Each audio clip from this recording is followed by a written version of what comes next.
अधिकतर लोग यही बात पूछ रहे हैं, हमारा विवाह कब होगा, हमारे विवाह में क्यों देरी हो रही है और हमारा विवाह कब तक हो जाएगा। नमस्कार प्रिय दर्शकों, आज मैं आप सभी को बताऊंगा विवाह में किस ग्रह दोष के कारण देरी होती है।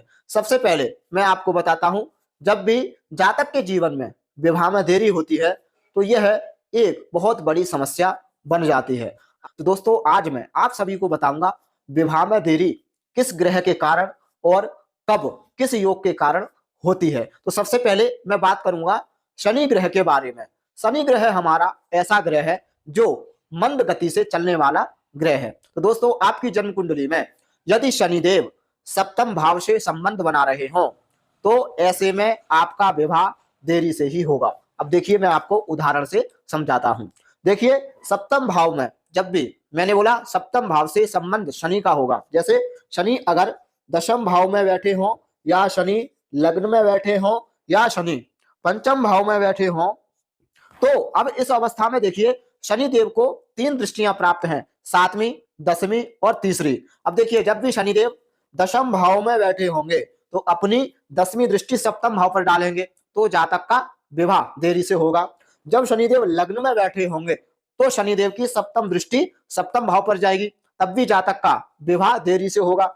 जब शनिदेव पंचम भाव में विराजमान होंगे तब भी जातक का विवाह देरी से होगा, क्योंकि शनिदेव की तीसरी दृष्टि सप्तम भाव पर होगी। अब यहां पर दूसरा सूत्र है, सप्तमेश से भी अगर शनिदेव संबंध बना रहे हो। अब जैसे मान के चलिए आपकी जन्म कुंडली में सप्तम भाव में मेष राशि है, तो मेष राशि का स्वामी होता है मंगल। अगर शनिदेव के पास बैठा हो तब भी जातक का विवाह देरी से होगा। अगर सप्तमेश शुक्र हो, शनिदेव के पास बैठ गया हो, तब भी जातक का विवाह देरी से होगा।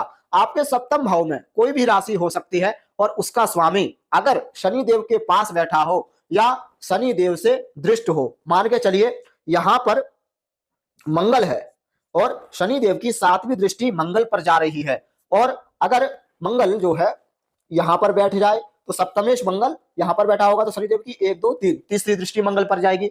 अगर शनिदेव के साथ बैठा हो या सप्तमेश पर दृष्टि पड़ रही हो तब भी जातक का विवाह देरी से होता है। सप्तमेश का मतलब है 7th हाउस का स्वामी, लॉर्ड।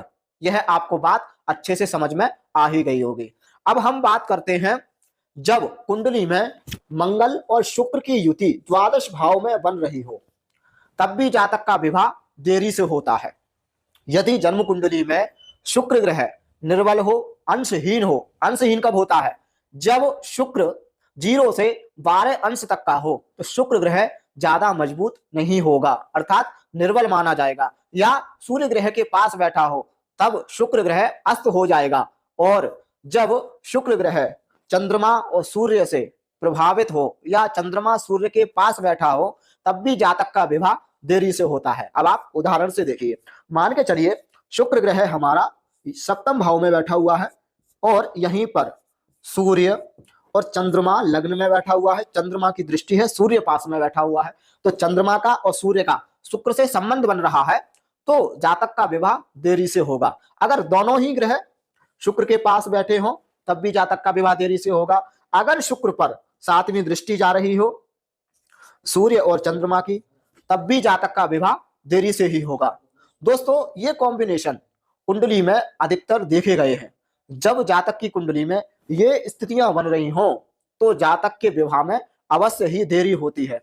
तो दोस्तों, आज मैंने आप सभी को कई सारे सूत्रों के उदाहरण से बताया है विवाह में देरी कब होती है। अगर आप अपनी जन्म कुंडली में जानना चाहते हैं आपका विवाह कब तक हो पाएगा या आपका विवाह कौन से सन में होगा, कौन से महीने में होगा, तो आप हमारे दिए गए नंबर पर संपर्क करें और हम आपको मात्र 251 रुपए में पूरी जानकारी प्राप्त कराएंगे। आपकी पत्नी कैसी होंगी अथवा आपका पति कैसा होगा, आपका पति नौकरी वाला होगा या व्यापारी होगा, तो आप हमारे दिए गए नंबर पर संपर्क करें और आप अपने भविष्य की सटीक जानकारी प्राप्त करें।